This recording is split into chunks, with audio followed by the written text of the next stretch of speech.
ఇవాళ మోడీ ధైర్యమేంది, మోడీ బలమేంది, మోడీ బలగమేంది, బీజేపీ అంటే అర్థమేందో ఇవాళ ఆంధ్రప్రదేశ్ మిత్రులు ఆలోచన చేయాలి. బీజేపీ అంటే బాబు, జగన్, పవన్. ఈ ముగ్గురు బీజేపీ. బాబు, జగన్, పవన్, మోడీ బలం, మోడీ బలగం. ఇంక ఆంధ్రప్రదేశ్ ప్రజల కోసం మోడీ ఎందుకేం చేస్తాడు?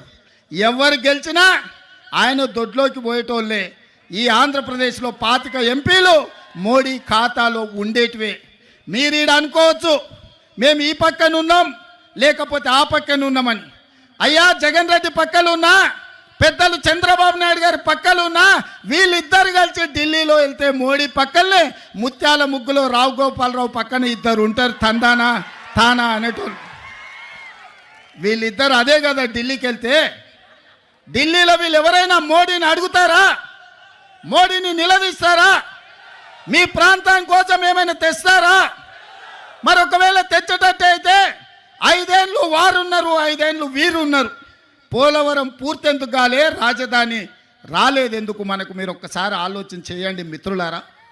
వాళ్ళిద్దరూ పాలన చేసే నాయకులు కావాలనుకుంటున్నారు, వాళ్ళిద్దరూ ప్రశ్నించే గొంతులు కావాలని అనుకుంటలేరు మిత్రులారా. ఇవాళ అందుకే నేను అబద్ధాలు చెప్పదలుచుకోలే, అలవి కాని మాటలు మీకు నేను చెప్పదలుచుకోలే. వాస్తవంగా మీకు కావాల్సింది పాలకులు కాదు, మీకు కావాల్సింది ప్రశ్నించే గొంతుకలు. ఎందుకంటే ఈ ప్రాంతం సమస్యల మీద జాతీయ స్థాయిలో నిలదీసే వాళ్ళు, నిటారుగా కొట్లాడే వాళ్ళు కావాలి. వెన్నెముక లేని నాయకత్వం మీ సమస్యల్ని పరిష్కరించదు. నిటారుగా నిలబడి కొట్లాడే నాయకత్వం మీ సమస్యల్ని పరిష్కరిస్తారు. అందుకే